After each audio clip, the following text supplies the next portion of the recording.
আমি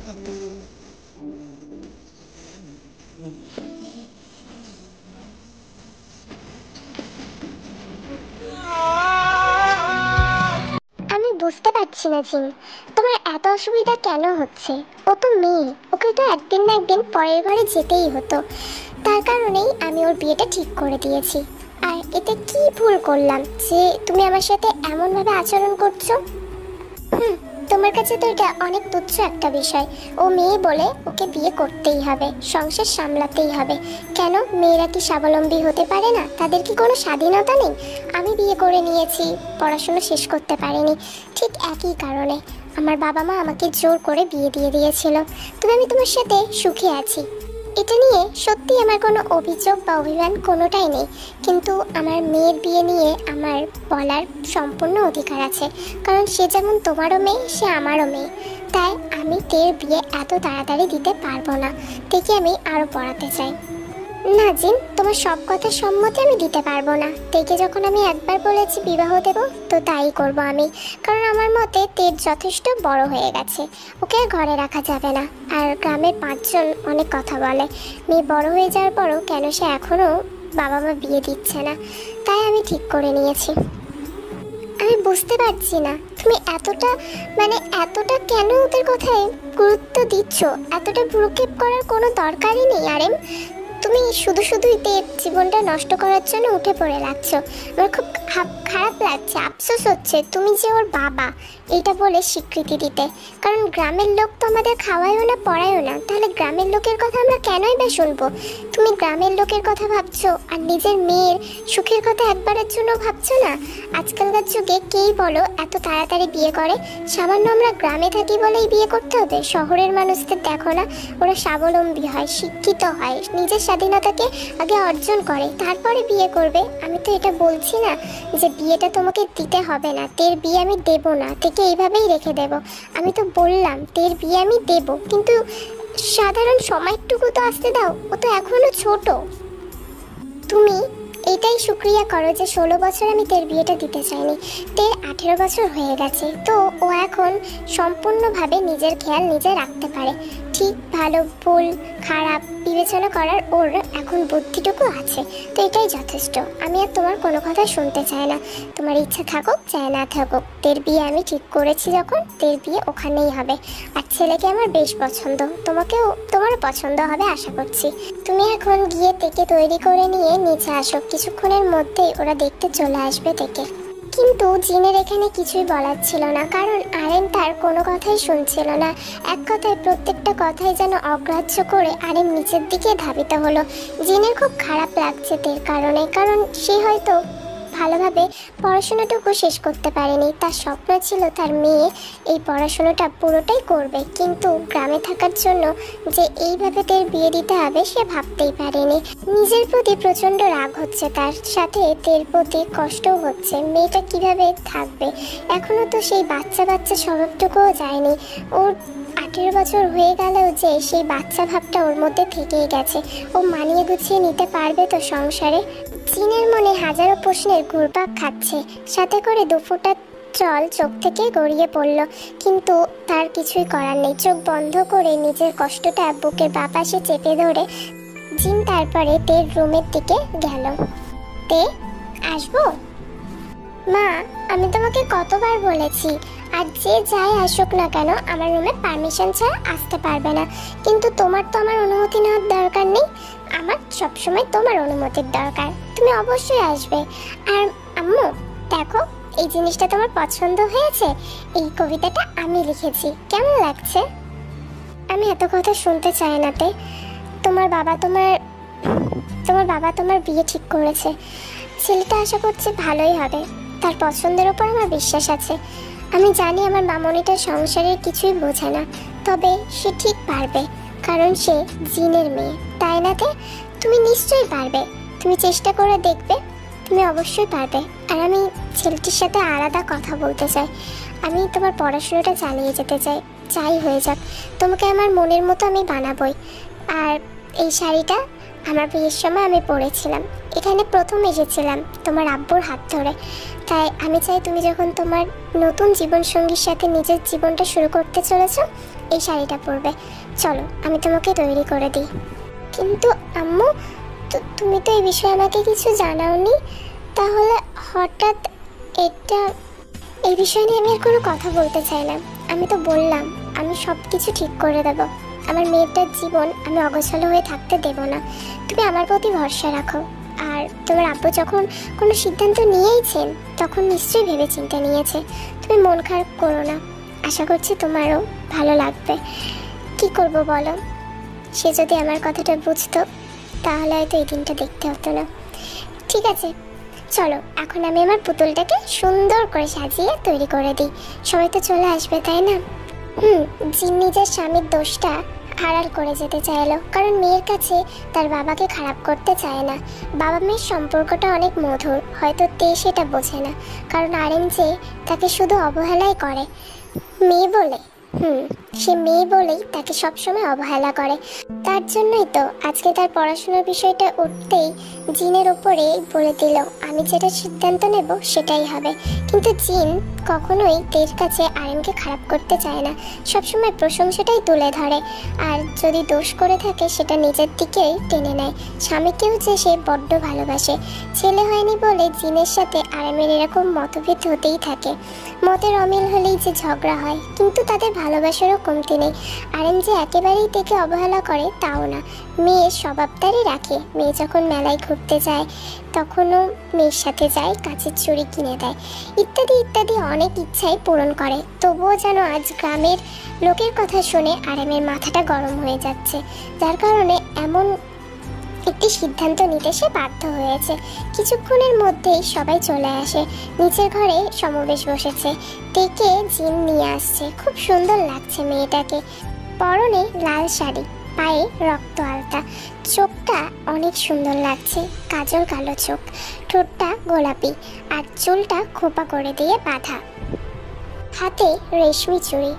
অপরূপ সুন্দরী লাগছে তেকে আজ, যেন কেউ চোখই ফেরাতে পারবে না। সবাই এক দৃষ্টিতে তাকিয়ে পলক ফেলে নিলেও কারোর একজনের যেন পলক পড়ছে না মেয়েটার দিক থেকে। জাংকুক এক দৃষ্টিতে তের দিকেই তাকিয়ে আছে।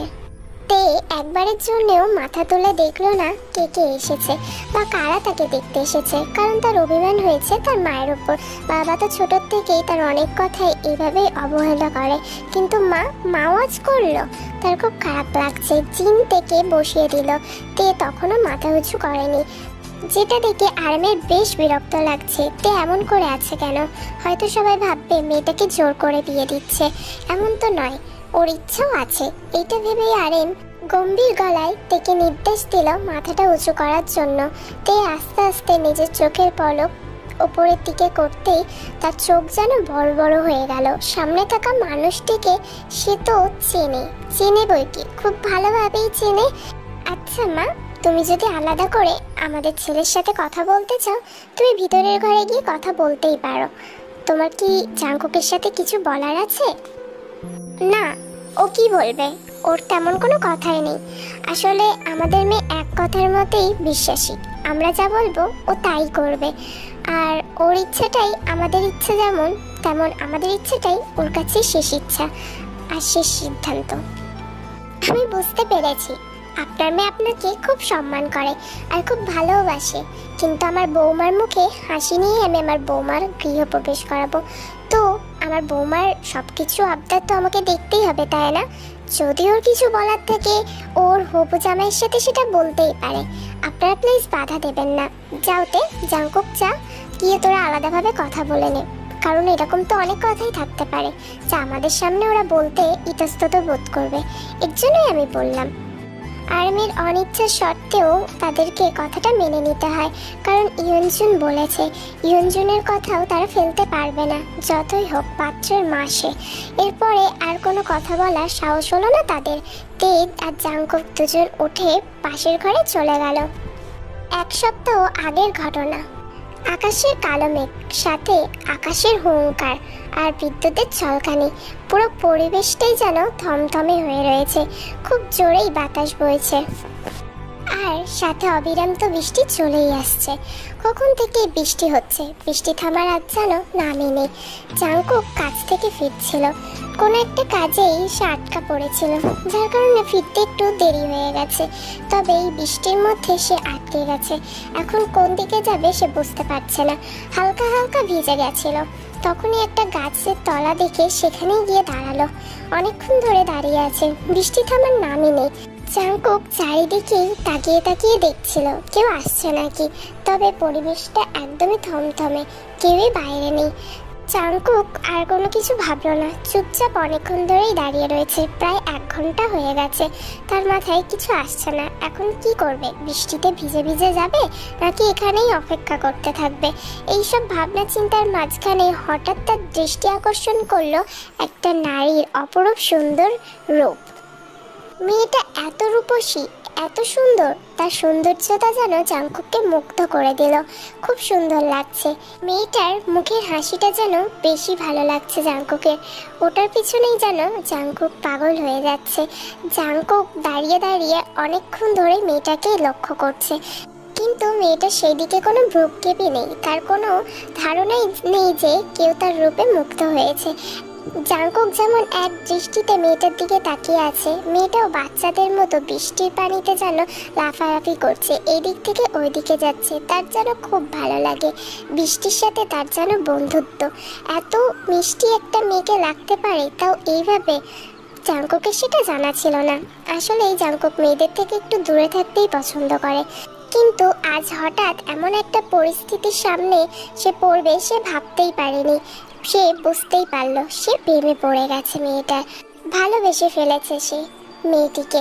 এই মেয়েকেই তার চাই, এইটাই সেদিন তার মনে স্থির হয়ে গেল। বৃষ্টির দিনেই জাংকুক আর তের এইভাবেই দেখা হলো।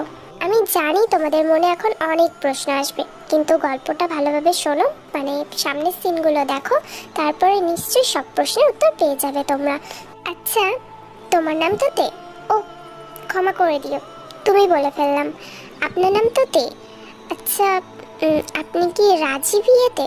না বলে আমার মনটা ভেঙে দেবেন না তো? এতে দুঃখ প্রকাশ করার কি আছে? আমরা তো নতুন জীবন শুরু করতেই চলেছি, আর স্বামী স্ত্রীর মধ্যে নিশ্চয়ই তুমি ভাবটাই একটু বেশি শোভা পায়। তো আপনি আমাকে তুমি বলতেই পারেন, আর আমি আপনাকে আপনি বলতে পারি। আমার স্বামীর প্রতি ভালোবাসা, শ্রদ্ধা, মায়া, সম্মান সব কিছু রেখেই আমি আপনিটা বললাম, কিন্তু আপনি আমাকে তুমি করেই বলবেন বিয়ের পর, ঠিক আছে? জাংকুক মুচকি হাসলো তের এমন উত্তর শুনে, মাথা নেড়ে বলল হুম। এরপরে তে আর জাংকুক বাইরে আসলো, আর তে সম্মতিস্বরূপ মাথা নাড়িয়ে বলল সেই বিয়েতে রাজি। সবাই খুব খুশি হয়েছে, কিন্তু হঠাৎ জিন বুঝতে পারলো না তের এমন আচরণ। কই, আগেও তো অনেক ছেলেটাকে দেখতে আসার জন্য বায়না ধরেছিল। জিন যদিও তাদের থেকে থেকে অনেকটাই দূরে রেখেছিল। জিন কোনোদিনই চায়নি তার মেয়ে এত তাড়াতাড়ি বিয়ে করুক, আর তেও কোনোদিনও এটাই চায়নি। তাহলে তে হঠাৎ জাংকুকের প্রস্তাবে, অর্থাৎ জাংকুককে বিয়ে করার প্রস্তাবে রাজি হয়ে গেল কেন? সে কি জাংকুককে আগে থেকেই চেনে, নাকি অন্য কারণ? সে কিছু বুঝতে পারলো না।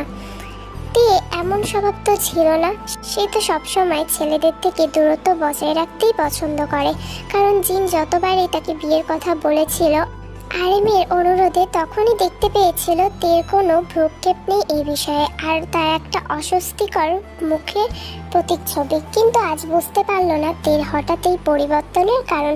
ভাবলো জাংকুকের সাথে আলাদা করে কথা বলা দরকার, কারণ জাংকুককে তে কিভাবে চিনবে?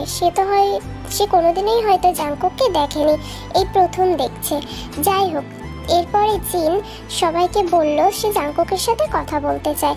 আরেন যদিও মত দিল না, অর্থাৎ কথাটাকে গুরুত্ব দিল না, কিন্তু জাংকুক উঠে বলল সে একবার হলো তার শাশুড়ি মার সাথে কথা বলে দেখতে চায়। আমি আপনাকে মা বলে ডাকতে পারি? ডাকতে পারো, তুমি তো আমার ছেলের মতোই, আর কিছুদিন পর আমার জামাইও হতে চলেছ, যেহেতু আমার মেয়ে এই বিয়েতে মত দিয়েছে। আচ্ছা, আমার মেয়েকে অনেক ভালোবাসবে? তাকে কোনোদিনও কষ্ট দেবে না তো? সুখে রাখতে পারবে তো? তের কোনোদিনও তোমার প্রতি অভিযোগ আনতে দেবে না তো? আপনাকে আমি কথা দিচ্ছি, আপনার মেয়ের এমন কোনো অসুবিধা হবে না মা। আর যেদিন ও অভিযোগ করবে, যেদিন ও নিজে আমার থেকে সরে আসতে চাইবে, আমি ওকে সসম্মানে আপনার কাছে দিয়ে যাব। কোনো রকম ওর ওপর জোর দেখাবো না, কিছুতেই ওকে কষ্ট পেতে দেব না। আর ওর এক একটা চোখের পানি আমার কাছে অনেক মূল্য আছে, তাই ওইটা আমি কোনোদিনও নষ্ট হতে দেব না। আর আপনার বুঝি আমার প্রতি বিশ্বাস নেই মা? বিশ্বাস অবিশ্বাসেরটা বড় কথা না, আজ তো ভালো মানুষও খারাপ হয়ে যায়। জানি না কেন তোমাকে বিশ্বাস করতে ইচ্ছা হচ্ছে। আমার মেয়েটাকে দেখে রেখো। আর সাথে আমার একটা ছোট্ট অনুরোধ, ওর পড়াশোনাটা চালিয়ে যেতে দিও। কারণ আমি চাই ও এমন কিছু হোক জীবনে, ও নিজের স্বাবলম্বী হোক, স্বাধীনতা থাকুক। আমার কথা নড়চড় হবে না, আপনি মিলিয়ে নেবেন। আর আপনার মেয়ে ওখানে অনেক সুখেই থাকবে। সন্ধ্যাবেলা জিন তেল মাথায় তেল দিয়ে দিচ্ছিল, সাথে বিলি কেটে দিচ্ছিল। তে চোখ বন্ধ করে তার মায়ের এই স্পর্শ অনুভব করছিল। তার যেন ঘুম ধরে আসছে। মা যখনই তার মাথায় হাত বুলিয়ে দেয় বা এইভাবে বিলি কেটে দেয়, তার তো ঘুম পেয়ে আসে। এইদিকে জিন তাকে জিজ্ঞাসা করে বসলো, ছেলেটা অনেক মিষ্টি তাই না? ভারী সুন্দর, তোর ওকে অনেক পছন্দ হয়েছে। ও অনেক ভালো আম্মু, ওর প্রতি না কোনো অভিযোগ আসেই না, আনতেই দেয় না। জাঙ্কুকের উপর আমার অনেক ভরসা আছে। কারণ কারণ কারণটা কি? কারণ তুমিও ভরসা করেছো, আব্বুও ভরসা করেছে আম্মু, তাই আমার ভরসা আছে। আমি তো সবসময় বলি তোমাদের ইচ্ছা মানেই আমার ইচ্ছা। আচ্ছা এত কথা বলো না তো, এখন আমরা দুজন আছি, আমাদের কথা বলো। তোমার জামাইয়ের কথা পরে তোলো। সমস্ত নিয়ম কানুন মেনেই খুব ভালোভাবে ধর্মীয় মতে তাদের বিয়েটা সম্পন্ন হয়। তে খুব সুন্দর করে সেজে বাসর ঘরে বসে আছে। তার কোলের ওপরেই জাঙ্কুকের একটা ছবি। একভাবে সেই ছবিটার দিকে সে তাকিয়ে আছে আর হেসে যাচ্ছে। ফটোতে থাকা মানুষটিকে যে সে কতটা ভালোবাসে সে নিজেও জানে না। হঠাৎ কারোর পায়ের শব্দ পেয়ে তে তাড়াতাড়ি করে ফটোটা বালিশের নিচে লুকিয়ে ফেললো আর বুঝতে পারলো কে আসছে। ঠিকভাবেই সে বসলো নড়ে চড়ে। এরপরেই জাঙ্কুক এসে দরজা লাগিয়ে দিল। তে সামনে এসে বসলো। তারপর, তে এখন থেকে তো তুমি শুধুই আমার, আর কারণ না, আর কারণ হতেও পারবে না।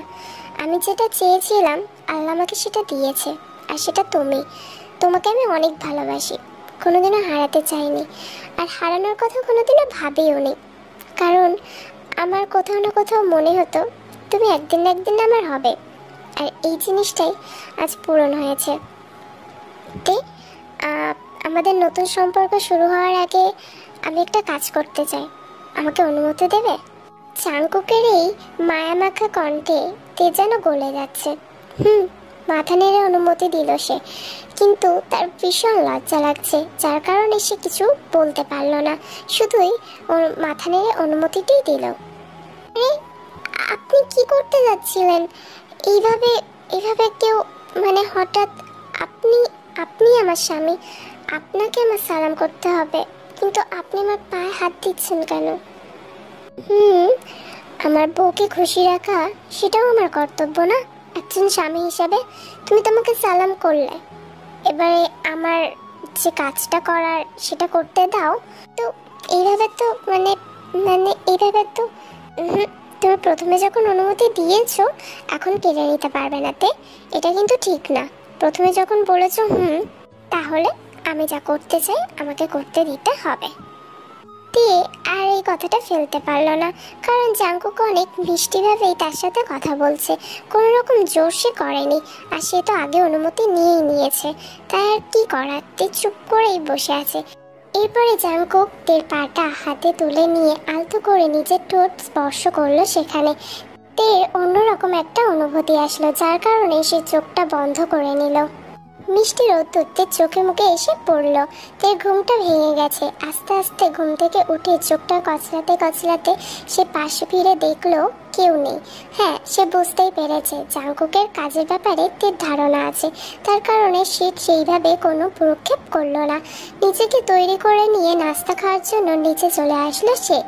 আম্মু, আপনি সব কাজ করছেন কেন? একবার আমাকে ডেকে দিতেন, তারপরে আমি না হয় আজকের জলখাবারটা বানাতাম। জি একদমই না, ছেলের আমার কড়া হুকুম, তার বউ কোনো কাজ করবে না। আর যদি বলো আমার কথা, এ তোমার ইচ্ছা হচ্ছে, আর আমি একদম বসে থাকতে পারি না। চঞ্চল মন, বোঝই তো, সংসার এতদিন করেছি, এখন কিভাবে চুপ থাকি। তাই ভাবলাম আজ না হয় আমার বৌমার জন্য আমি নাস্তা তৈরি করি। ঠিক আছে, তুমি বসো। একদম যেন অবাক লাগছে, শ্বশুরবাড়ি এতটাও সুন্দর হয়। প্রত্যেকজনের ব্যবহারেই সে মুগ্ধ, কারণ তার শ্বশুর শাশুড়ি কিংবা জাঙ্কুক তার স্বামী কেউ তার সাথে খারাপ ব্যবহার করছে না। একটা মেয়ের এইরকমই তো একটা শ্বশুরবাড়ির স্বপ্ন থাকে, আর সেটা পেয়েছে, যার কারণে অতীতের পুরনো কথা তার আর ঠিক মনেই আসছে না। অতীতটাকে ভুলে গিয়ে বর্তমানের এই সৌন্দর্যটাকে স্বীকৃতি দিচ্ছে তে এখন। এরপরে তারা দুজন মিলে বসে, অর্থাৎ তিনজন আত্মীয় যখন নাস্তা করছিল, কেউ একজন এসে খবর দিল কোন পাড়ার একটা ছেলে মারা গেছে। হঠাৎ এমন খবর পেয়ে যেহেতু তারা গ্রামে বসবাস করে, তো একে অপরের দুঃখে দুঃখিত, যার কারণে ইয়ঞ্জন বলল তেকে এখানে বসে নাস্তা করতে, সে গিয়ে দেখে আসবে। কিন্তু না, এইভাবে পাশের গায়ের থেকেই খবর আসলো ছেলেটি মারা গেছে। আপনি কি ওখানে যেতে চান? যেহেতু আমাদের পাশের গ্রামের তো আত্মীয় সম্পর্কের হয়, তাই ভাবলাম আপনাকে খবরটা দেওয়া দরকার, না হলে জানাতাম না। আর কাউকে বলেনি এখনো। আপনি কি যাবেন? গাড়ি বের করতে বলবো? দরকার নেই, এইটুকু রাস্তা আমি একাই চলে যেতে পারবো। তে তুমি খাও। হ্যাঁ, আমি আসি তাহলে। তুমি মন দিয়ে নাস্তা করো। নাস্তা করা গেলে তুমি নিজের রুমে গিয়ে রেস্ট নিও, আমি গিয়ে দেখে আসছি। আসলে আম্মু, বাড়ি একা থাকবো, ভয় লাগবে। আব্বুও নেই আর ও নেই, আপনার সাথে যাই। আমি তো নতুন বৌমাতে, না হলে নিশ্চয় নিয়ে যেতাম। এইভাবে কি যাওয়া ঠিক হবে? হঠাৎ তোমাদের বিয়ের পরের দিনে ছেলেটার মৃত্যু, আমার ঠিক লাগছে না। তোমার না যাওয়াই উচিত। না মা, আমি এসবে বিশ্বাসী না। ভালোবাসা থাকলে কোনো সম্পর্কেই বাধা বিপন্ন কিছুই আসতে পারে না, আর আসলেও কাটিয়ে নেওয়া যায়। আপনি আমাকে নিয়ে চলুন না, একা একা থাকতে আরো বেশি ভয় লাগবে। যাই আপনার সাথে। তোমাকে না বলার সাথে কি আমার আছে? ঠিক আছে, তুমি তৈরি হয়ে নাও, তারপর আমরা দেখে আসছি। তিয়া ইয়ঞ্জন ইতিমধ্যে সেখানে পৌঁছে গেছে। তে পৌঁছে গিয়ে দেখলো জিনও সেখানে উপস্থিত, সাথে তার বাড়ির আরও লোকজনরাও উপস্থিত। তের বুঝতে বাকি রইল না জায়গাটা কোনটা। প্রথমে একটু বুঝতে অসুবিধা হলো, অনেক ছোটবেলায় এসেছে, তারপর থেকে সে আর এখানে আসতে চাইতো না। কি জানি কেন ভয়ের একটা বসবাস করছিল তের মনে। যাই হোক, তে আস্তে আস্তে গিয়ে জিনের দিকে দাঁড়ালো। জিনের পাশে দাঁড়ানো মাত্রই তের সে মৃতদেহটার মুখ দেখতে পেল, আর দেখার সাথে সাথে তে যেন খুশি হয়ে গেল। তার চোখে এক ফোঁটাও পানি আসলো না। ছেলেটি হয়তো সম্পর্কে তার মামাতো ভাই, কিন্তু আনন্দের থেকে এর বেশি বেশি আর কিছু এখন তের কাছে নেই। তার মুখে একটা আনন্দের প্রতিচ্ছবি। তে আস্তে আস্তে সেখান থেকে পাশ কাটিয়ে নিল। জিন কিছু বলল না, কারণ মেয়ের এই অদ্ভুত আচরণ সম্পর্কে তার ধারণা আছে। তার যে অস্বস্তি হচ্ছে এটা জিনের বুঝতে অসুবিধা রইল না। সে আস্তে আস্তে উঠে চলে গেল ছাদে। এই মানুষজনের ভিড়ে তার থাকতে ইচ্ছে হচ্ছে না। কান্না আর এই হট্টগোলের মাঝখানে তে থাকতে পছন্দ করে না, বিরক্তি হয় তার। আর সেখানে যে মানুষটাই চলে যাওয়ায় সে এত শান্তি পেয়েছে, তার জন্য আবার কিসের কষ্ট, তার তো কোনো যাই আসছে না। উপরে উঠে গিয়ে একটা দোলনায় সে বসলো। নিচে ইয়ঞ্জন, জিন সবাই আছে। তের মনে পড়ে গেল সেই আগের ঘটনা, প্রায় 6 বছর আগের ঘটনা। সম্পর্কে তার মামাতো ভাই হলেও কতটা নোংরা আর হিংস্র পশু তের সেটা খুব ভালোভাবেই জানা ছিল, কারণ মাত্র 13 বছর বয়সে তেকে একা বাড়িতে পেয়ে সে যা কাণ্ড করেছিল, তের এখনো সেই দৃশ্য ভাবলে গায়ে কাঁটা দিয়ে ওঠে, শিহরণ হয়, বিশ্বাস হয় না পুরুষ জাতির প্রতি। তার অনেক খারাপ লাগে, কষ্ট হয়। অনেক কষ্টে সে এই বিশ্বাসটা আবারও জাঙ্কুকের প্রতি এনেছে, হারাতে চায় না সে, কারণ জাঙ্কুক সত্যি ছেলেটা অন্যদের থেকে একদমই আলাদা। তার মনের মতো, তাকে অনেক ভালোবাসে, বোঝে, সেটা ফিল করতে পারে। আর একটা মেয়ের কাছে তার স্বামীর এত ভালোবাসা, শ্বশুরবাড়ির এত ভালোবাসা পাওয়ার এর থেকে বেশি আশা সে করেও না। সে সুখে আছে, শান্তিতে আছে। তাই আজ যদিও এই মৃত্যুটা দুর্ঘটনার সহিত হয় বা কেউ তাকে মেরেও দিয়েছে, তার কোনো যায় আসছে না। যে মেরেছে তার কাছে অনেক ধন্যবাদ, কারণ এই পশুটা এটা পাওয়ারই যোগ্য ছিল। যাই হোক, এরপরে কিন্তু তে তার মাকে জানিয়ে দিয়েছিল পুরো বিষয়টা, যার কারণে আজ তার মারও কোনো ভ্রুক্ষেপ নেই ছেলেটিকে নিয়ে। যদিও বাড়ির বাকি সদস্যদের কান্নায় যেন বুকটা ফেটে যাচ্ছে, অনেক আদরের ছেলে ছিল বলে কথা।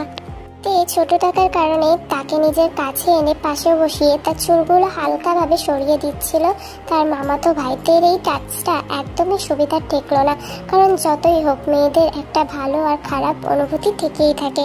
সে বুঝতে পারে এই টাচটা তাকে, এই স্পর্শটা তাকে কী হিসাবে করা হচ্ছে। তেরও সেদিন সেটাই বুঝতে অসুবিধা থাকলো না। তারপর থেকে সে দূরে দূরে থাকতো। সেদিনও দৌড়ে চলে গিয়েছিল তার ঘর থেকে। যদিও তার মামাতো ভাই তাকে জোর করতে পারতো না, কারণ সে সবসময় তার আম্মুর কাছেই থাকতো। ভয় পেত ছেলেটিকে সে। আজ যেন পৃথিবীর থেকে কি তার বুক থেকে একটা বোঝা সরে গেল। ইয়ঞ্জন গিয়ে রুমে শুয়ে পড়ল। তে বলল আরেকটু সে অপেক্ষা করবে জাংকুকের জন্য। অনেক রাত হয়ে গেছে, জাংকুক এখনো বাড়ি আসছে না, তার যেন ভালো লাগছে না। ইয়ঞ্জন অনেকবারই তেকে বলল ঘুমিয়ে পড়তে, কিন্তু তে শুনল না। তে বলল আরেকটু অপেক্ষা করে সে শুয়ে পড়বে। ইয়ঞ্জন চলে যাওয়ার পর তাও তে 2 ঘন্টা বসে থাকলো। জাংকুকের তখনও আসার নাম নেই। কিছুক্ষণের মধ্যেই পায়ের শব্দ পেয়ে তে দৌড়ে সেই দিকেই ধাবিত হলো। আপনার এতক্ষণ লাগে? জানেন কখন থেকে আমি বসে আছি আপনার জন্য অপেক্ষা করে? আমার তো চিন্তা হচ্ছিল না, আপনার তো একবার জানিয়ে দেওয়া উচিত ছিল। আর আপনি হাতে কিভাবে ব্যথা পেলেন? ইস, রক্ত বেরোচ্ছে তো। আরে তে, এটা তেমন একটা ব্যথা না, আমি একটু ভুলবশত এই ব্যথাটা পেয়েছি। যাই হোক, আমার কেটে গেছে আর চোখে পানি তোমার, বুঝলাম না আমি।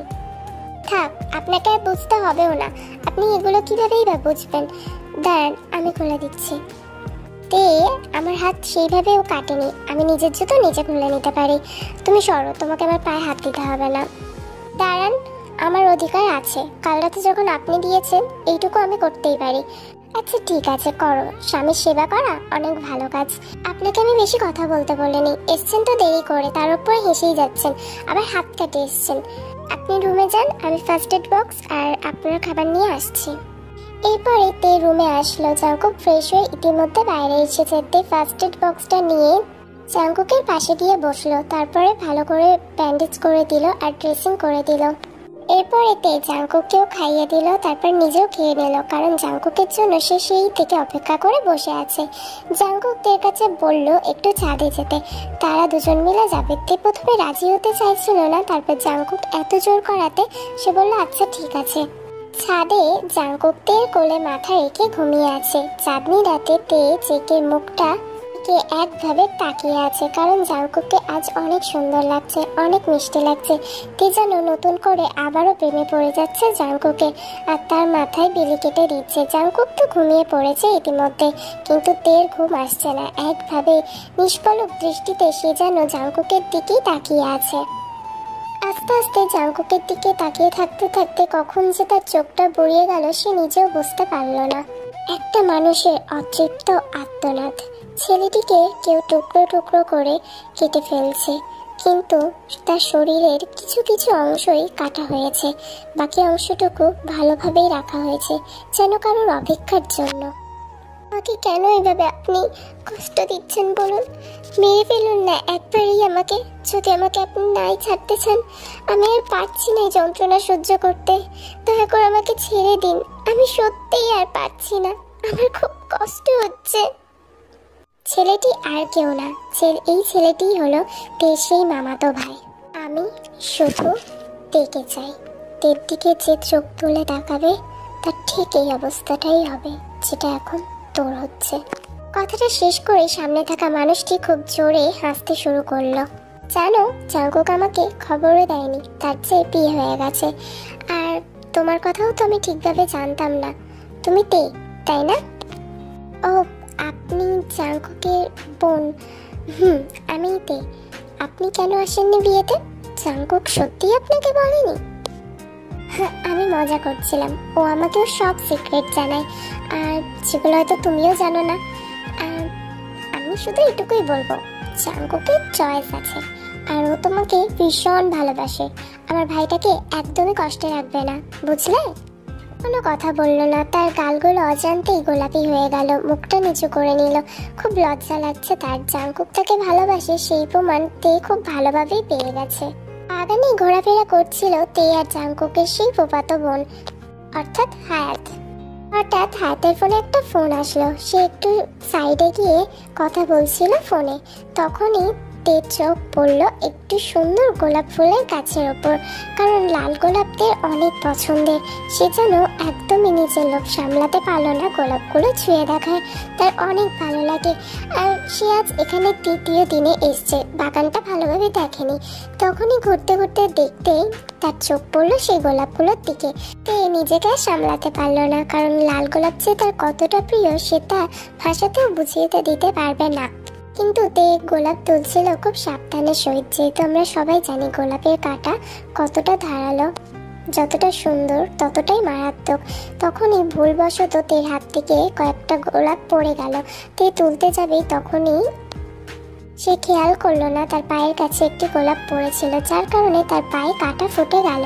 জাংকুক সেখানে উপস্থিত ছিল। সে তার ক্যামেরাটা বের করে তের ফটো তুলে নিচ্ছিল, কারণ জাংকুকের অনেক ভালো লাগে তের এই ছোট ছোট মিষ্টি পাগলামিগুলো।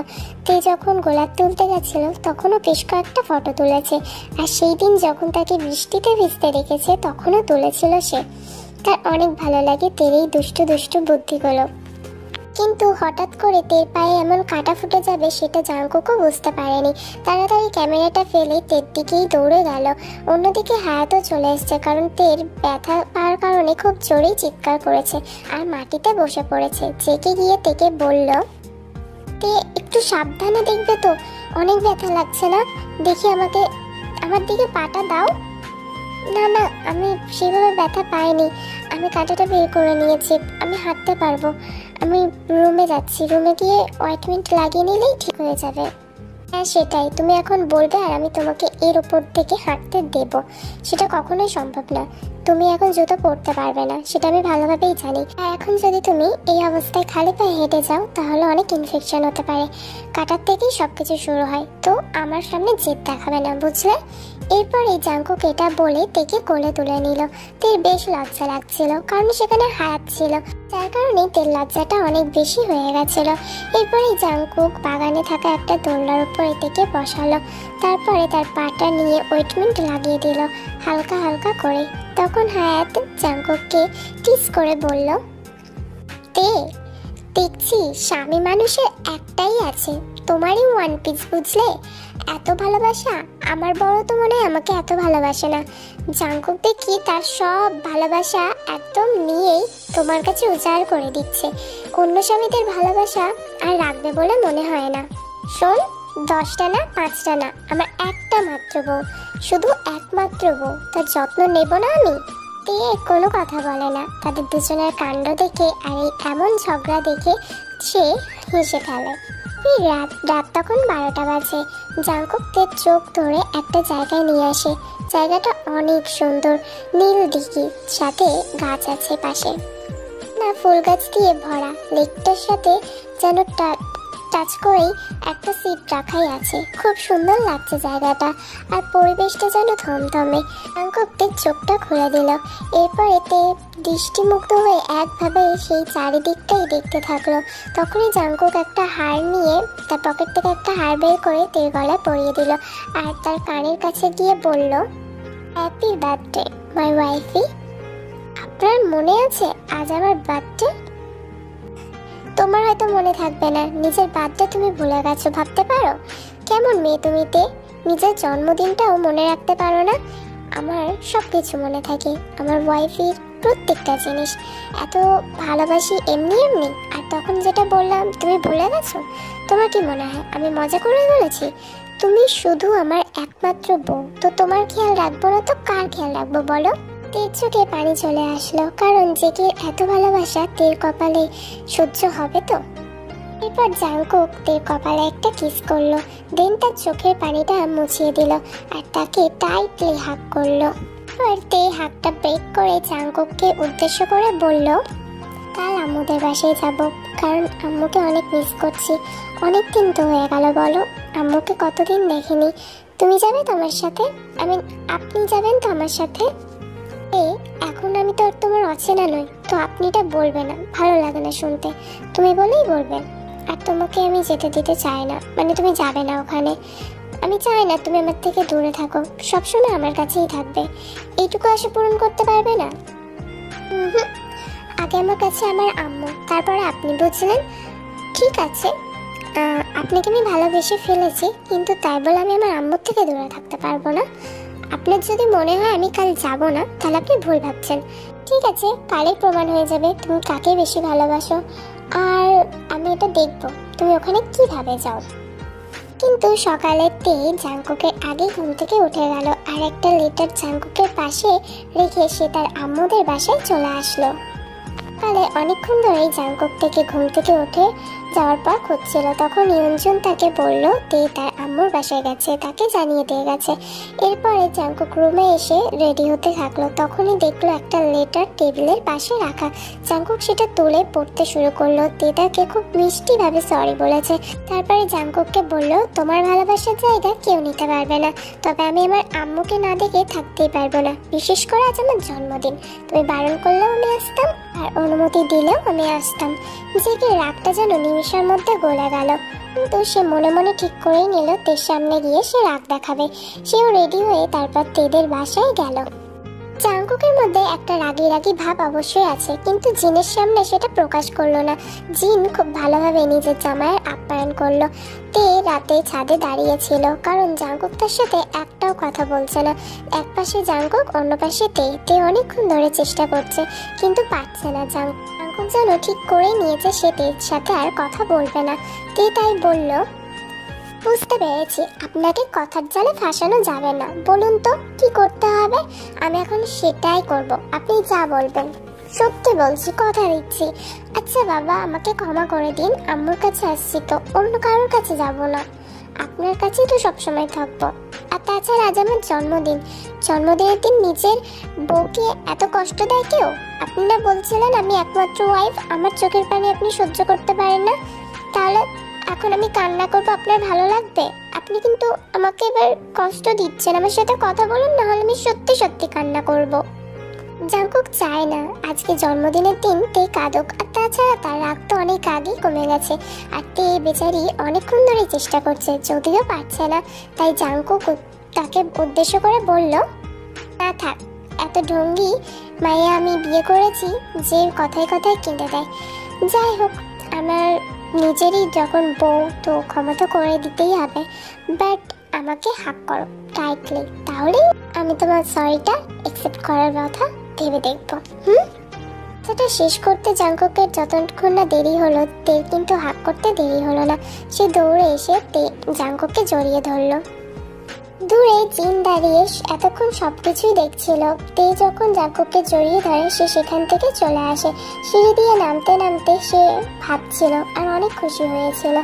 আরেনকে সে ধন্যবাদ জানিয়েছে। সত্যি আমি ভাবতে পারিনি তুমি নিজের অজান্তেই তোমার মেয়ের জন্য একটা ঠিকঠাক জামাই এনেছ। ও সত্যিই যোগ্য, খুব ভালো ছেলে, ও আমার থেকে সত্যিই খুশি রাখবে, এটুকু আমি আজ নিশ্চিত হয়ে গেলাম। তের অতীতটা ভুলিয়ে দিয়ে ওর বর্তমানটা অনেক সুন্দর করে দিয়েছে। থ্যাংক ইউ আরেন, অনেক ধন্যবাদ তোমাকে। অনেক ভুল বুঝেছি, তুমি তোমার মেয়ের ক্ষতি চাওনি, এটা কেউ কোনোদিনও বুঝতে পারেনি, আর আমিও তোমাকে ভুল বোঝার জন্য ক্ষমা করে দিও। পরের দিন সকালে তে অনেক আগে গোসল করে তৈরি হয়ে নিয়েছে। দিঘির ধারেই সে চুল শুকাচ্ছিল বসে বসে। তখনই জাঙ্কুক তার পিছন থেকে আসলো আর তেকে বলল তার জন্য দুটো উপহার এনেছে, সে কোনটা চায়। ও, এই দুটো জিনিস? আমার তো নূপুর পরতে একটু বেশি ভালো লাগে, পায়েল নূপুর এগুলো অনেক বেশি লাগে, মানে সুন্দর লাগে। আপনি আমাকে ওইটাই দিন, ওইটা আমার বেশি পছন্দ হয়েছে। আর সিরিয়াসলি তুমি কিভাবে ভাবলে আমি তোমার জন্য একটা জিনিস আনবো? অফকোর্স দুটো জিনিসই তোমার, আমি এটা নিয়ে কি করব বুঝতে পারি না। তুমি একটু বোঝো না আমার ভালোবাসা তোমার জন্য কতটা। বর্জন, আমি তো বুঝি, কারণ আপনি আমাকে সব সময় হাসি খুশি রাখেন, কোনো সময় একটু দুঃখ পেতে দেন না। আমি জানি তো আপনি আমাকে কতটা ভালোবাসেন, তো এনেছেন যখন পরিয়ে দিন এবার। জাঙ্কুক মৃদু হাসলো, এরপর তের পাটা তার কোলে নিল, তারপর দুটো নূপুর দুই পায়ে পরিয়ে দিল। খুব সুন্দর লাগছে তের পা দুটো। তারপর তার পকেট থেকে আংটিটা বের করে তের আঙুলে পরিয়ে দিল। আচ্ছা, একটা কথা জিজ্ঞাসা করি আপনাকে, আপনি আমাকে এত ভালোবাসেন? তে, এর কোনো উত্তর নেই আমার কাছে। নিজের অজান্তেই তোমাকে এত ভালোবেসেছি। বিকেলে তেরা বেরিয়ে যাবে বলে তৈরি হচ্ছিল। জিন তেকে আর জেকে জোর করে বলে আজকের দিনটা থাকার কথা। জেকে রাজি হয়, তো আজকের দিনটায় সে তেকে একদমই কষ্ট দিতে চায় না। দুপুরে খাওয়ার পর তে আর জেকে দুজনেই বিছানায় শুয়েছিল। তে আর জেকের বুকে মাথা রেখেই শুয়ে আছে। জাঙ্কুক একভাবে তের মাথায় বিলি কেটে দিচ্ছে আর তের দিকে তাকিয়ে আছে। চাদরটা টেনে তের গায়ে দিয়ে দিল আর খুব শক্তভাবে তাকে জড়িয়ে ধরে রেখেছে। মনে মনে সে ভাবছে কতটাই না নিষ্পাপ এই চেহারাটা। যখন ও ঘুমিয়ে আছে পুরো বাচ্চা বাচ্চা লাগছে ওকে। এটা ভেবেই জাঙ্কুক তার গালে মানে তের গালে একটা কিস করে। দেখতে দেখতে দিনের আলো ফুরিয়ে আসলো। পাখিরা যে যার নিজের বাসায় ফিরছে। তে জানালার পাশে দাঁড়িয়ে আছে। তখনই হঠাৎ বৃষ্টি আরম্ভ হলো। সন্ধ্যার দিকে খুব জোরেই বৃষ্টি এলো। তে খাওয়া দাওয়া করে নিয়েছে, ঘুমাতে যাবে বলে নিজের বিছানা তৈরি করছিল। তখনই তার আবারও চোখ গেল জানালার দিকে। আজ খুব জোরেই বৃষ্টি হচ্ছে। বৃষ্টিতে ভিজতে তার মন চাইলো। তখন সে জাঙ্কুককে উদ্দেশ্য করে বলল, বৃষ্টি অনেক সুন্দর, অনেক কষ্ট যেমন দূর করে দেয়, অনেকে কাছাকাছি আসতেও সাহায্য করে। আমার তো অনেক ভালো লাগে, আপনার ভালো লাগে না? এটা আমার তে পছন্দ করে, সেটা তো আমার ভালো লাগবেই। বাই দ্য ওয়ে, আমি বুঝতে পারছি, কিন্তু তুমি যেটা ভাবছো সেটা কোনো মতেই এখন হবে না। হবে না? আপনি তো সব সময় বলেন আমার সব ইচ্ছা রাখবেন। তাহলে চলুন না, একবারের জন্য ভিজে দুজন মিলে।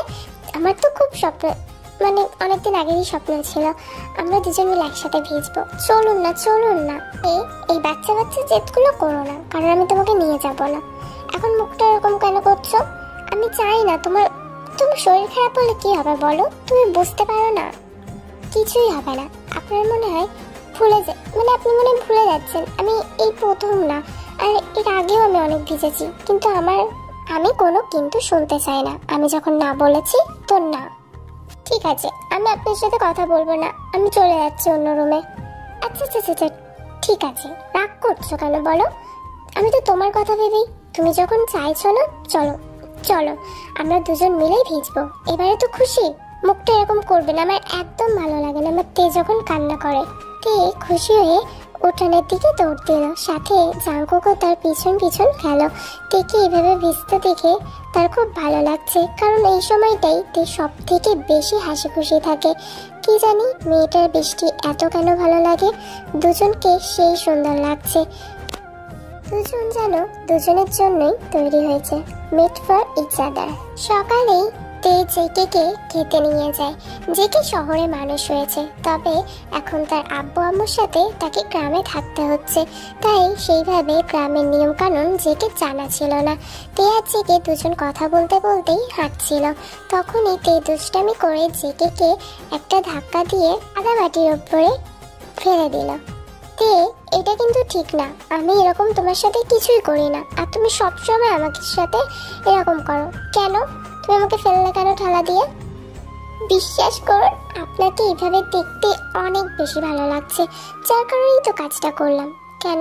আপনি তো সব সময় বলেন তে খুশির জন্য আমি এটা করতে পারি, ওটা করতে পারি। তো সামান্য একটু ফেলে দিয়েছি বলে এখন রাগ হচ্ছে বুঝি? ঠিক আছে, সেটা কথা না, কিন্তু তুমি সবসময় আমার সাথে এরকম করো কেন? করলে তুমি? তে ইচ্ছা, তে যার সাথে খুশি যখন খুশি যেমন ব্যবহার করতে পারে। আমার তো আপনাকে এইভাবে দেখে খুব ভালো লাগছে। দেখুন আপনার তে হাসছে, আপনি খুশি না? জাঙ্কুক আর কোনো কথা বললো না। তেকেও টান দিয়ে সে কাদার মধ্যে ফেলে দিল। এইবারে আমি অনেক খুশি, কারণ যখন আমার তে হাসে তখন তো আমারও হাসা লাগে। তে কষ্ট পেলে যেমন আমি কষ্ট পাই, তাই আমি কষ্ট পেলে আমার তে কষ্ট পাবে না। সো একদম ঠিক করেছি তাই না ওয়াইফি? একদম ঠিক করেছেন তাই না? একদম ঠিক করেছেন। দাঁড়ান। তে দুই হাতে কাদা তুলে নিল আর জেকে মুখে সারা মুখে মাখিয়ে দিল। জেকে কিছু বলে না, শুধুই হাসে। প্রায় এক সপ্তাহ হয়ে গেল তারা বাড়ি চলে আসছে। কোনো একদিন তে তার রুমে বসে বসে কান্না করছিল ফুপিয়ে ফুপিয়ে। জেকে রুমে এসে দেখলো তে এই অবস্থা, তাই তের পাশে বসে তের মুখটা আলতো করে ধরে তারপরে জিজ্ঞাসা করলো তার কি হয়েছে। তে তুমি কান্না করছো কেন? কেউ কি তোমাকে কিছু বলেছে? কি হয়েছে সোনা, এভাবে কান্না করছো? কেউ কিছু বলেছে? আম্মু কিছু বলেছে তোমাকে? নাকি কোথাও ব্যথা পেয়েছো? না তোমার আব্বু আম্মুর কথা মনে পড়ছে? আরে আমাকে কেউ কেন কিছু বলবে? আমি তো আপনার বউ, কেউ বলার সাহস পায়? আর আপনি আম্মুর কথা কেন বলছেন? আপনার আম্মু আমাকে কিছু বলেননি, আমার শাশুড়ি মা অনেক ভালো। আর রইলো বাকি আমার বাপের বাড়ির কথা, আমার ওখানে যেতে এখন ইচ্ছে হচ্ছে না, কারণ এই তো কদিন আগে ঘুরে আসলাম, আমি অন্য কারণে কাঁদছি। আপনি জানেন একটা মেয়ের জীবনে কতটা ইম্পর্টেন্ট একটা জিনিস, সেটা সে ছোট থেকে স্বপ্ন দেখে। এখন আমি কিভাবে বলবো মেয়েদের জীবনে সব থেকে গুরুত্বপূর্ণ জিনিসটা কি? যতই হোক আমার আইডিয়া তো বলে 1 নম্বর তো স্বামী, খুব সুন্দর একটা শ্বশুর বাড়ি পাওয়া, আর 2 নম্বর হতে পারে পড়াশোনা শেষ করে কোনো ভালো একটা জব করা। তো তোমার এর মধ্যে তো একটা চলছে, পড়াশোনাটা তুমি এখন চালিয়ে যাচ্ছ, আর তুমি তো স্বামী শ্বশুর বাড়ি সব পেয়ে গেছো, তাহলে কিসের কান্না? বুদ্ধু, এর বাইরেও আরো অনেক ইচ্ছা থাকে, তুমি আপনি বোঝেন না। আমি আসলে এর বাইরের ইচ্ছেটা আমি বোঝাতে চাইছি, আমি আমি মা হতে চাই, আমি মা হতে চাই। এই কথা, এইটা আর একটু ওয়েট করো, কারণ তুমি এখন ঠিক জায়গায় নেই, মা হওয়ার জন্য উপযুক্ত না। তোমার তো সবে 18+ হয়েছে, তাই না? তোমার 19 বছর হয়েছে। তো আরেকটু ওয়েট করো, তারপরে নিশ্চয়ই তোমাকে এই গিফটটাও আমি দেব। আচ্ছা ঠিক আছে, সমস্যা নেই, আমি তো আর বাচ্চা না, আমি জেদ করবো না। তবে আমি চাই আপনার মধ্যেই একজন হবে, ছোট্ট জাঙ্কক, সে সব সময় আমার সাথে খেলবে। ওয়েট দে, তুমি কি বললে মাত্র? না, একদমই না, আমি চাই আমার একটা মেয়ে হোক, সে আমার তের মতো হবে, অনেক মিষ্টি আর তোমার মতোই কিউট, বুঝতে পারলে? জি না, এবারে তো আমি মানতে পারলাম না, কারণ আমি চাই আপনার মতো হোক, ছোট জাঙ্কক। না তে, আমি বললাম না মেয়ে হবে। জি না, আমি বললাম না ছেলে হবে। তার এই ছোট্ট একটা বিষয় নিয়ে দুজন বাচ্চাদের মতো ঝগড়া করতে থাকে। তে ফুল তুলতে যায় পরের দিন, জেকে বাড়ি এসে তেকে খুঁজে পায় না। তেকে না খুঁজে পেয়ে জেকে অনেক ভয় পেয়ে যায়, সে সারা বাড়ি খুঁজে ফেলেছে। তখন তার একজন সার্ভেন্ট এসে বলে তে নাকি ফুল তুলতে গেছে, ইয়ঞ্জন বাড়ি ছিল না, যার কারণে ইয়ঞ্জনকে জানিয়ে যেতে পারেনি, তাই সে এই স্টাফটাকেই বলে গেছিল। জেকে তারপরে সেখানে যায়, যখন তেকে পায় সে তেকে অনেক বকা দেয়। আমি বুঝি না তুমি কি তুমি কি পাও আমাকে? আমার সত্যি খুব কষ্ট হয়, বোঝো না তুমি? যদি 1 সেকেন্ডও তোমাকে না দেখি না, আমার ভালো লাগে না। ইনফ্যাক্ট আমার সবসময় ভয় হয় জানো, তোমাকে যদি আমি হারিয়ে ফেলি। কেন বারবার আমার থেকে দূরে যাওয়ার চেষ্টা করোতে? আমাকে জানিয়ে যেতে পারো তো। আমি যখন পারমিশন দিচ্ছিলাম তোমার সেই জায়গায় যাওয়ার কোনো দরকার নেই। প্রত্যেকটা সময় তুমি আমার সাথে এরকমই করো, বোঝো না আমি কতটা টেনশনে থাকি? তোমাকে নিয়ে সবসময় আমি সিরিয়াস, একটু তো ম্যাচিওর হও এবার। আপনি আমার সাথে এমন ব্যাপার করছেন কেন? আমি তো একজনকে জানিয়ে আসছিলাম, আপনি আসলেই যেন বলে দিতে হয়, কারণ আমি এটা তো আগে ভাবিনি, ভাবলাম নিয়ে আসি কিছু ফুল, এই জন্য আসছি। আপনি এটা ওভার, হ্যাঁ যদি এখন তোমার মনে হয় আমি ওভার রিয়াক্ট করছি, হ্যাঁ আমি করছি, কারণ আমি তোমাকে নিয়ে সিরিয়াস, বুঝতে পারলে তুমি? এরপরে জাঙ্কুক আর কোনো কথা বললো না, তের হাত ধরে টানতে টানতে সেখান থেকে নিয়ে গেল। মাটিতে পড়ে গেল তের হাত থেকে হাতে থাকা সেই ফুলের সাজিয়ার ফুলগুলো। তে কোনো কথা বললো না, মাথা নিচু করে রয়েছে সে। রাতে জেকে তের সাথে অনেক কথা বলার চেষ্টা করছে, কিন্তু তে মুখ ফুলিয়ে একদিকে অন্যদিকে তাকিয়ে বসে আছে। আজ যেন তে জাঙ্কুকের সাথে কথা বলবেই না বলে ঠিক করে নিয়েছে। একবার আমার দিকে তাকাও শোনো, জানো আমি তোমাকে নিয়ে কতটা সিরিয়াস, বুঝো তো? ভুল করে বকে দিয়েছি, আর ওরকম হবে না। আই এম সরি, তুমি আমার সাথে কথা না বললে আমি থাকতে পারি না। কেন এরকম করছো বলো তো? আচ্ছা আমি সরি বলছি তো, একবার আমার দিকে তাকাও। আমি বুঝতে পারিনি আমার তেটাকে এতটা কষ্ট দিয়ে ফেলবো। আই এম সরি, এবারে তো তাকাও শোনো, আমার ভুল হয়ে গেছে। আচ্ছা যা পানিশমেন্ট দেবে তাই করবো, বলো কি করতে আমাকে? তুমি যা শাস্তি দেবে আমি মাথা পেতে নেবো, বলো। কিছু করতে হবে না, আমাকে আর এভাবে বকবেন না, আমার খারাপ লাগে। আর আপনাকে আমি কেন শাস্তি দেব? সেদিন যখন আমি সরি বলেছিলাম আপনি তো বলেছেন সরি বলা লাগবে না, আমাকে একটা হাক করুন। তো আপনার ক্ষেত্রেও সেম। থেকে জাংকুক পুরো কথাটা শেষও করতে দিল না, তাকে টাইটলি একটা হাত করলো। তে মুচকি হাসলো। আজ হায়াতের বিয়ে, অর্থাৎ জাংকুকের সেই বোনটার বিয়ে। জাংকুক আর তে দুজনেই সেই বিয়েতে উপস্থিত ছিল। সেখানে তে হায়াতের পাশে গিয়ে বসেছিল, জাংকুক অন্যদিকে ছিল। তখনই কিছু বাজে ছেলে তেকে দেখে কমেন্ট করলো, সত্যি রে ভাই, এমন হট মেয়েও এখনো পৃথিবীতে আছে, বুঝতেই যায় না। কতটা সুন্দর দেখতে না মেয়েটা, আর সাথে কিউটও। ওকে শাড়িতেই বেশি মানাচ্ছে ভাই, আর সাথে খোলা চুল।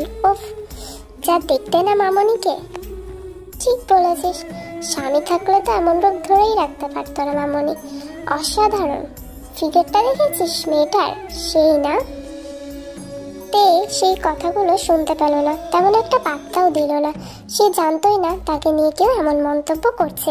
সে হায়াতের সাথে কথা বলায় ব্যস্ত ছিল। তারপরে সব অনুষ্ঠান ভালো মতো সম্পূর্ণ হওয়ার পর জেকিয়াতে ফিরে আসলো। পরের দিন রাত্রে জেকে ফিরতে অনেকটাই দেরি হচ্ছিল। তের খুব টেনশন হচ্ছে। জেকেকে অনেকবার কল দিয়েছে, কিন্তু জেকে কল রিসিভ করছে না। তার যেন সত্যি আর ভালো লাগছে না, চিন্তা বাড়ছে। যত রাত বাড়ছে তের চিন্তাও বেড়ে চলেছে। ঘড়িতে তাকিয়ে দেখলো 11:30 বাজে। 12টা বাজতে আর 30 মিনিট দেরি। তে আবারও যখন নিজের ফোনটা বের করে জেকে কল দিতে যাবে, তখনই সে শুনতে পেল জেকে চলে আসছে। অর্থাৎ জেকে কণ্ঠ সে শুনতে পেয়েছে, সে কোনো স্টাফের সাথেই কথা বলছিল। তে দৌড়ে গিয়ে জেকে জড়িয়ে ধরলো। জেকে তার স্টাফদের ইশারা করে বলল চলে যেতে। তে খুব শক্তভাবে জেকেকে হাঁক করেছিল, যার কারণে সে তার পিঠে যখন হাত দেয় সে স্পষ্ট বুঝতে পারে কিছু ভিজে অনুভব হচ্ছে।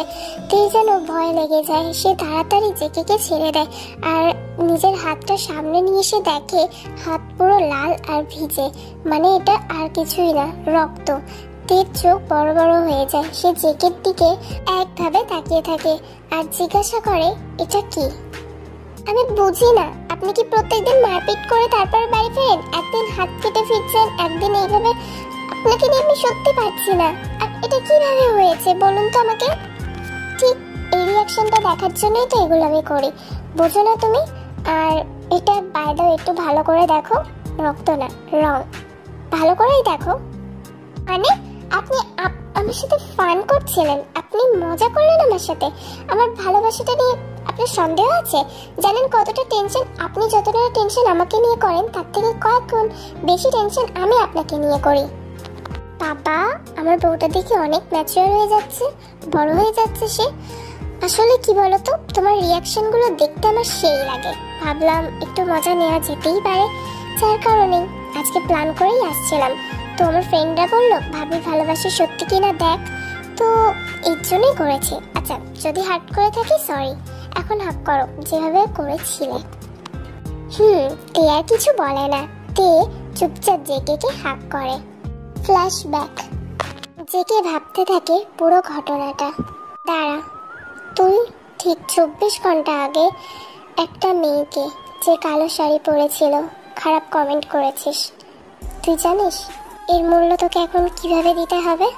ওয়েট এ সেকেন্ড, আমাকে মূল্য দিতে হবে? মানে আমি কিছু ভুল বলিনি, মেয়েটা যেমন কমেন্ট করেছি। বাট তোরা তো চলছে কেন?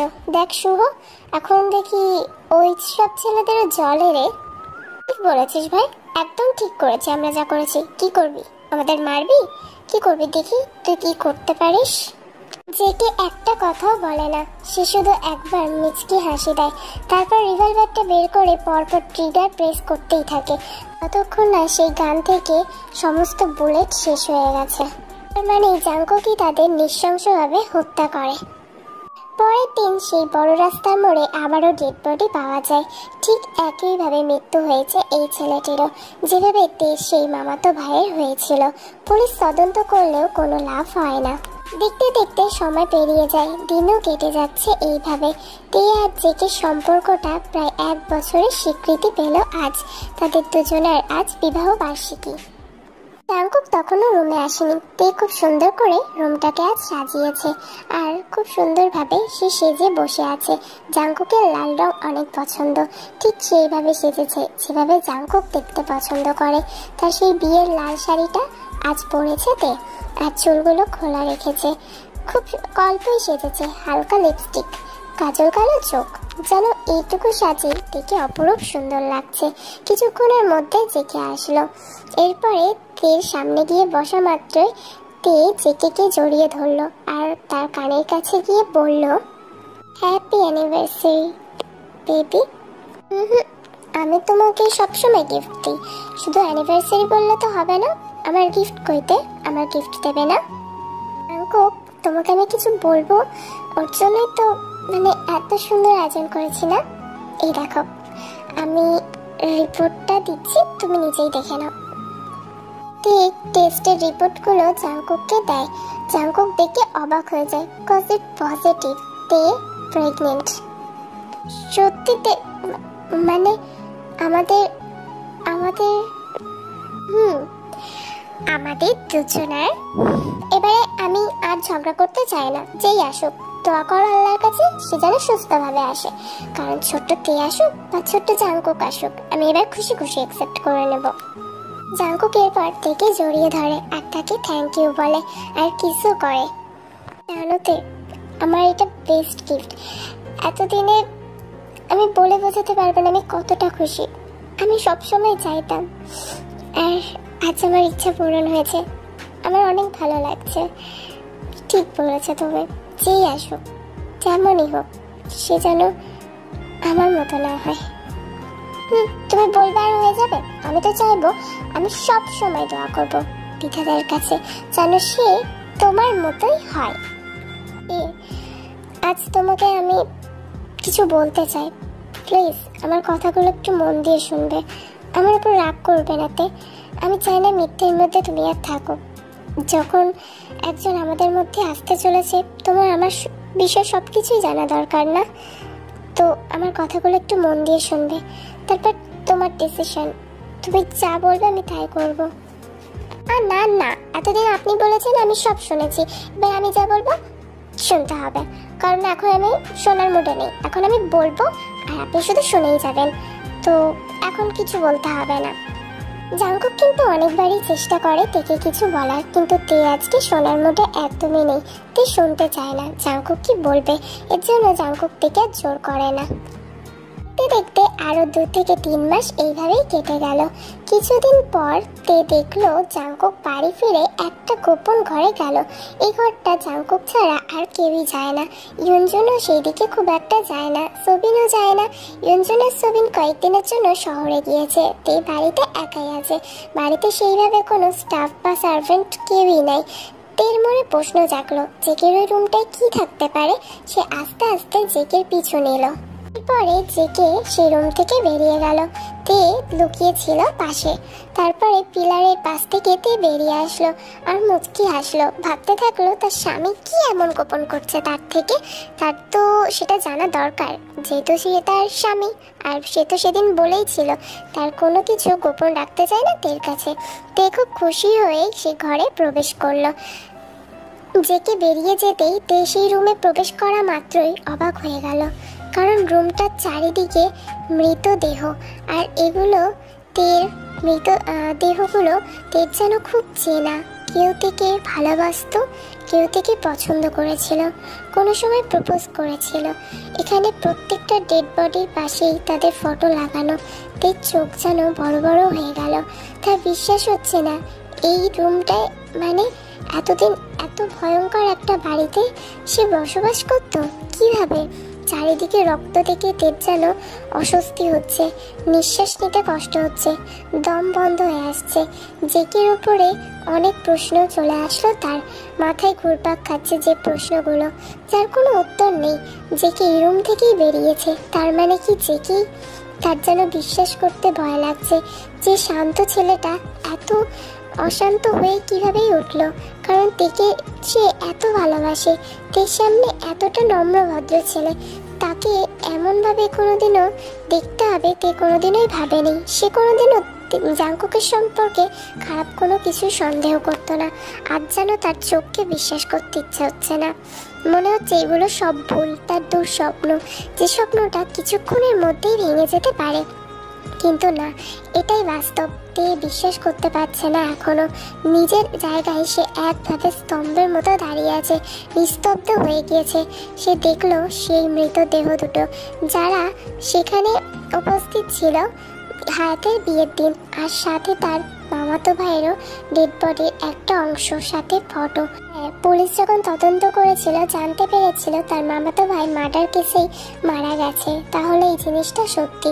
তের বিশ্বাস করতে এখনো ভয় লাগছে, কাঁটা দিয়ে উঠছে তার গায়ে, খুব কান্না পাচ্ছে।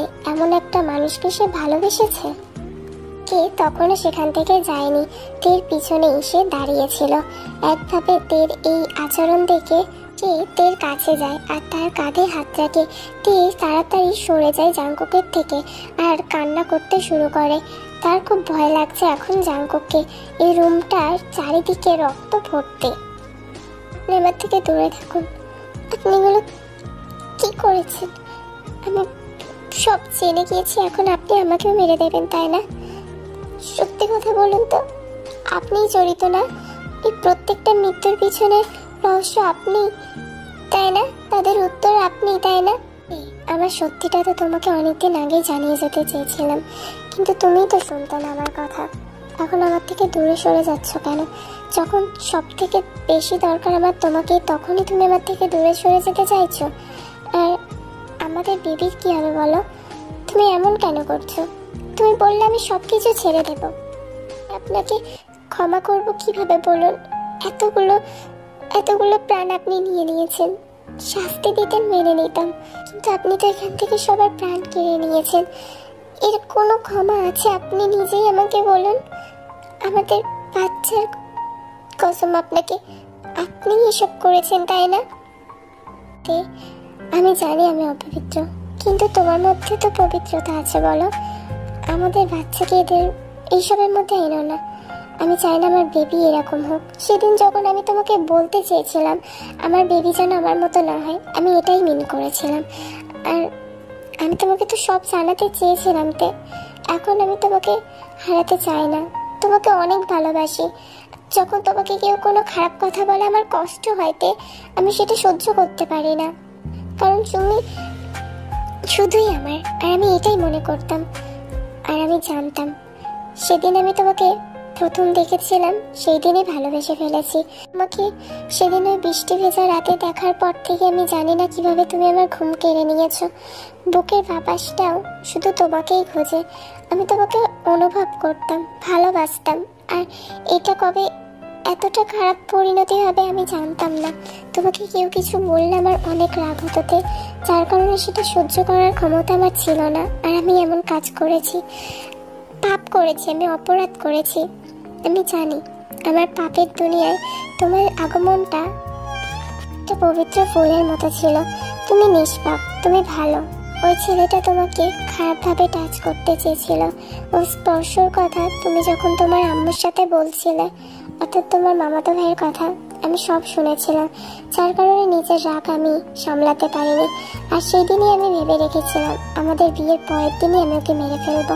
এই দুনিয়ার আলো সেই দিনই ওর জন্য, যার কারণে আমি এমন করে ফেলেছি। তুমি কি পারবে না আমাকে ক্ষমা করে দিতে? আমি সব ভুল শুধরে নেব, আমি কথা দিচ্ছি। প্লিজ আমাকে ক্ষমা করে দাও। আপনি তো আপনার কথা বললেন, আপনাকে আমিও দেখেছিলাম সেদিন থেকেই আমি আপনাকে ভালোবাসতাম। আপনি আমাকে দেখার আগেই আমি আপনাকে দেখেছিলাম। যখন বৃষ্টি পড়ছিল সেই জানালার ফাঁক দিয়ে আপনাকে দেখার পরেই আমি ইচ্ছা করে সামনে আপনার গিয়েছিলাম। আপনাকে আমি অনেক ভালোবেসেছি, কিন্তু আমি কোনোদিনও বুঝতে পারিনি আমার ভালোবাসাটা এমন একটা মানুষের সাথে হবে যে কিনা আমি কিভাবে আপনাকে ক্ষমা করব বলুন? আপনি নিজেই বলুন। আমি একটা হত্যাকারীকে কিভাবে ক্ষমা করে দিই বলুন আপনি? Please, I am sorry. আমি তো বলছি আমাকে ক্ষমা করে দাও। এই ভুলটা আমার আর হবে না, দয়া করে দে। আমি চাই না, আমি তোমার থেকে দূরে থাকতে পারবো না, আমি পারি না। তুমি যদি আমার থেকে একটু দূরে যাও না, আমার অনেক কষ্ট লাগে। আর সেখানে তুমি আমাকে সারা জীবনের মতো ছেড়ে দেবে, এটা আমি মেনে নিতে পারবো না। আই এম সরি প্লিজ আমাকে ক্ষমা করে দাও।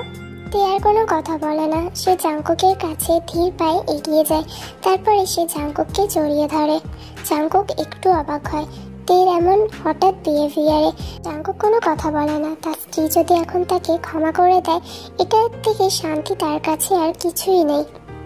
আমি জানি আপনি এখন মনে মনে এটাই ভাবছেন, আমি আপনার কাছে কেন এসেছি, কেন আবারও আপনাকে জড়িয়ে ধরলাম। কারণ আমি আজ আপনাকে বড্ড ভালোবাসি। আমি পারবো না যখন আপনার হাতে হাত করা পরিয়ে কেউ টেনে টেনে নিয়ে যাবে, সেই কষ্ট যেন আমারও লাগবে। কারণ আপনার আঘাত আমার আঘাত। আপনাকে যদি কেউ একবার আঘাত করে, তার 100 গুণ আঘাত আমার গায়ে এসে লাগবে। আমি পারবো না আপনার আর্তনাদ শুনতে, কারণ সেই শক্তি যে আমাকে বিধাতা দেননি। আমি আমার স্বামীর কষ্ট কোনোদিনই মেনে নিতে পারবো না। আমি খুব ভালোভাবেই জানি আমি ভুল জিনিসকে সমর্থন করলাম, কিন্তু কি করব বলুন? আমি যেই মানুষটাকে বড্ড ভালোবাসি, পারবো না তাকে ছাড়া এক মুহূর্ত থাকতে। সে যতটা না ভালোবাসে, আমি যে তার থেকে অনেক গুণ ভালোবেসেছি। লোকে বলে স্বামীর বাপ আজরের হাড়ে স্ত্রী তৈরি, তাহলে যার বাজরে আমার সৃষ্টি, তার আর্তনাদ আমি কি করে শুনি? এই কঠিন কাজ আমার পক্ষে সম্ভব হয়নি। আমি যে তাকে অনেক ভালোবাসি, কারণ একটাই, এই মানুষটাকে আমি অনেক ভালোবাসি। কথাগুলো শেষ হওয়ার সাথে সাথে তের চোখ থেকে 2 ফোঁটা পানি বেরিয়ে আসলো। এই অশ্রুর কোনো দাম নেই আজ তার কাছে। একটা পাপীকে না, একটা পবিত্র মানুষকে কি বলবে সে নিজেও জানে না। জাংকুকের পক্ষে তের এই কথাগুলো শোনা সম্ভব হয়নি, কারণ তে মনে মনেই তার এই কথাগুলো ভাবছিল। অন্যদিকে জাংকুকও দেখে শব্দ করে জড়িয়ে ধরে রেখেছে।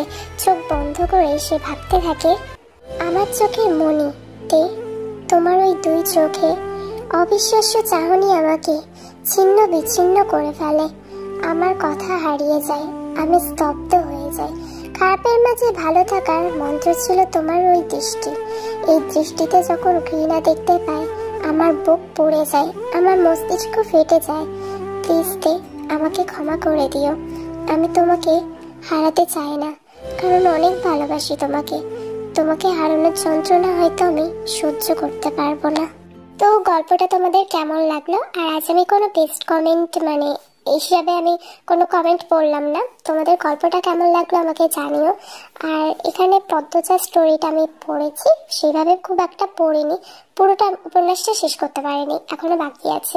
তবে আমি ভাবলাম এর ওপরেই একটা না হয় স্টোরি বানানো যাক, যদিও থিমটা অনেকটাই একই রকম, বাট একটু একটু আলাদাও আছে, যেখানে আমি আমার জিনিস অ্যাড করেছি। কিছু জিনিসও উপন্যাস থেকেও নেওয়া আছে, পুরোটা সম্পূর্ণ একই নয়। তোমরা গল্পটা শুনেছ, বুঝতে পারবে তোমরা। আর আমি টাইটেলে ভাবলাম এই নাম থামবে, ভাবলাম এই নামটা দিলেই ভালো হয়। তো আইডিয়াটা বেসিক্যালি আমি একদম আগে থেকে ঠিক করে রেখেছিলাম, যখন আমার 5000 সাবস্ক্রাইবার কমপ্লিট করবে তোমরা, তখন আমি এটা তোমাদের অ্যাজ এ গিফট হিসেবে দেবো। And thank you so much for complete 5K subscriber. আমি আজ অনেক বেশি খুশি। আর আমি একটা নিউ স্টোরি স্টার্ট করব, আমি এখন ভাবছি স্টার্ট করব। ওই স্টোরিটা তোমাদের অনেক বেশি পছন্দ হবে আশা করছি। আর আমি বললাম, যেহেতু আমি কোনো কমেন্ট আজ পড়লাম না, একটা জিনিস প্লিজ, যদি আমার এই ব্যবহারটা তোমাদের খারাপ লেগে থাকে, তাহলে আগে থেকেই আমি সরি বলছি। কারণ তোমরা অনেকেই জিকুক তেকুক নিয়ে কমেন্ট করেছো, জিকুক ভালো লাগে না, তেকুক ভালো লাগে না, এরকম সামথিং।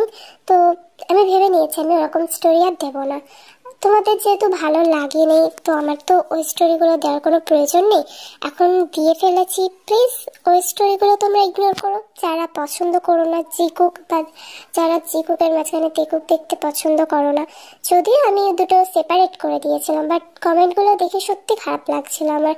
আগেও আমি একটা এরকমভাবে স্টোরি দিয়েছি যেখানে এইরকম কমেন্ট ছিল না, জানি না কেন তোমরা করেছো।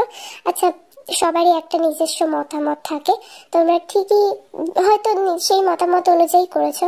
তো সরি, তোমাদের কাছে আমি ক্ষমা চাইছি যে আমার ওরকম ভিডিও দেওয়া উচিত হয়নি, ভুল হয়ে গেছে আমার, আই এম সো সরি। আর যারা এমনি ভালো কমেন্ট করেছো তাদের তো থ্যাংক ইউ সো মাচ। আজ আর বেশি কিছু বলবো না, এইটুকুই বললাম। ভিডিওটা এনজয় করো, ভালো থেকো, সুস্থ থেকো, অ্যান্ড নেক্সট ভিডিওতে দেখা হচ্ছে। Love you all. আল্লাহ হাফেজ, tata, bye bye, take care of yourself, okay.